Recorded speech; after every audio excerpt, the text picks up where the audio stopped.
Class 10 का 12.3 है। पहले लिखा हुआ है कि जब तक अन्यथा न कहा जाए पाई इक्वल टू 22/7 ही लेना है। तो छायांकित भाग का क्षेत्रफल ज्ञात कीजिए यदि पी क्यू बराबर 24, पी आर बराबर 7 तथा ओ वृत्त का केंद्र है। इस फिगर में ना थोड़ा गलती है, ये एक्चुअली में यहाँ केंद्र ओ दिया हुआ है तो इसको बीच में होना चाहिए, किनारे दे दिया है। हम रफली एक फिगर यहाँ नोट करते हैं, फिर आपको दिखाते हैं, कोशिश करते हैं।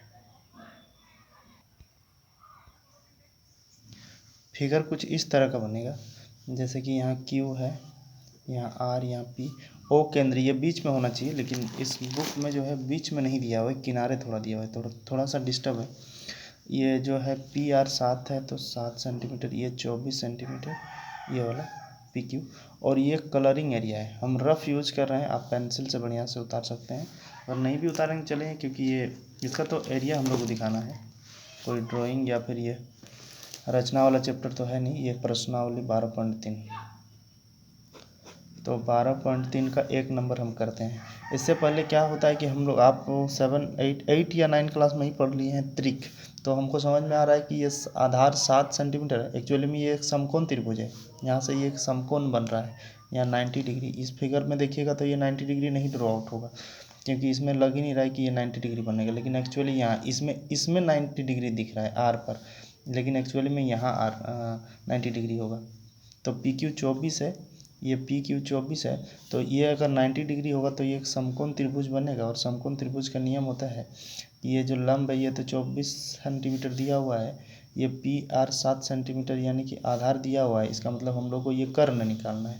तो पाइथागोरस के फार्मूला से हम लोग क्यू आर जो निकाल लेंगे, तो क्यू आर इक्वल तो पाइथागोरस फार्मूला से अंडर रूट ये लंब का स्क्वायर यानी कि पी क्यू का स्क्वायर प्लस पी आर का स्क्वायर, यानी कि ये वाला, ये आर है, पी आर का स्क्वायर। तो इस तरह से करेंगे तो इसका 24 हो जाएगा, 24 का स्क्वायर, और पी आर का 7 का स्क्वायर, यानी कि हम थोड़ा जल्दी कर रहे हैं, 576 प्लस 7 7 49, इसे जोड़ेंगे तो 625, और 625 का वर्गमूल 25 सेंटीमीटर। इसका मतलब ये जो क्यू आर है हमारा 25 सेंटीमीटर, यानी कि क्यू आर कहने का मतलब है कि ये इसका व्यास निकल गया, वो जो वृत्त दिया हुआ था उस वृत्त का व्यास निकल गया। तो जब व्यास निकला हमारा D, तो D 25 सेंटीमीटर जब निकला तो R तो इजीली निकाल सकते हैं, तो D/2 यानी कि 25/2 सेंटीमीटर।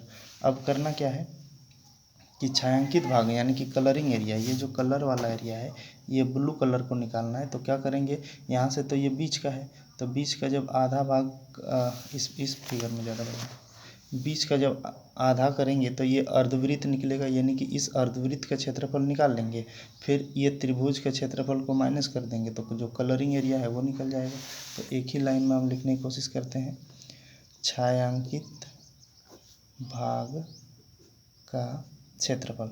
तो छायांकित भाग का क्षेत्रफल क्या हो जाएगा, अर्धवृत्त का क्षेत्रफल, अर्धवृत्त का क्षेत्रफल माइनस त्रिभुज पी आर पी क्यू का क्षेत्रफल। आर पी को बीच में रख रहे हैं क्योंकि वो 90 डिग्री था। अब अर्धवृत्त का क्षेत्रफल, अर्धवृत्त है इसलिए 1/2, और पाई आर स्क्वायर वृत्त का क्षेत्रफल होता है माइनस ये समकोण त्रिभुज, कोई भी समकोण त्रिभुज जो रहता है उसका फॉर्मूला होता है हाफ इंटू आधार इंटू ऊंचाई, आधार इंटू ऊंचाई, हाफ इंटू आधार इंटू ऊंचाई। चलिए यहीं पे एक के बारे में लिख लेते हैं, हाफ इंटू आधार इंटू ऊंचाई, आधार इंटू ऊंचाई। फॉर्मूला हालांकि नहीं लिखना था, फिर भी लिख देते हैं, ऊंचाई। तो हाफ, और पाई का वैल्यू है 22/7, वो पहले ही लिखा हुआ है जब तक अन्यथा ना कहा जाए, और आर की जगह 25/2 का स्क्वायर, तो 1/2। आधार इस फिगर में देखिए, आधार ये है, आर पी जो है 7 सेंटीमीटर है, और ये ऊंचाई यहाँ ऊंचाई इसका काम करेगा, इसको लंब इस समय नहीं कहेंगे, इस समय ऊंचाई 24 हो जाए, तो आधार हो गया 7 और ऊंचाई 24। बहुत लोगों को कन्फ्यूजन रहता है कि ऊंचाई और कर्ण में एक ही चीज़ है क्या, तो ऊंचाई का हाइट होता है और कर्ण का हाइपोटेनियस होता है, तो थोड़ा अंतर होता है। अच्छा ये कट रहा है 2 के टेबल में 11 बार में, तो 11 काट दिए, नीचे 7 है तो 7। अब 25 25 625 होता है /2 माइनस ये भी कटेगा 12 बार में, तो 12 7 84 कर दिए यहाँ। तो अब देखिए इसको करेंगे तो 7, तो यहाँ 2 2 4 होगा, क्योंकि इसका ऊपर का स्क्वायर हुआ है तो नीचे का भी स्क्वायर होगा।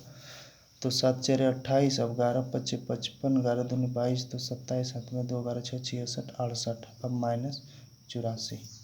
इसके नीचे कुछ नहीं, मतलब एक यहीं पे आंसर आ जाएगा। तो 28, अब ये 28 को 28 से भाग देंगे, सेम नंबर आएगा 6875। अब माइनस 84 और 28 को गुना करेंगे। 84 और 28 को गुना करने से हम किए हैं पहले, तो 2352 आएगा। अब 2352 को माइनस कर देंगे, नीचे 28 ही होगा, हमको लगता है आंसर भी शायद फ्रैक्शन में ही दिया होगा।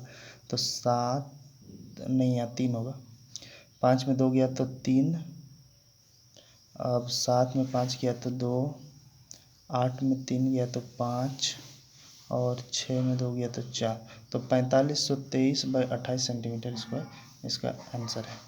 तो ये फर्स्ट नंबर कुछ इस तरह से मिलेगा।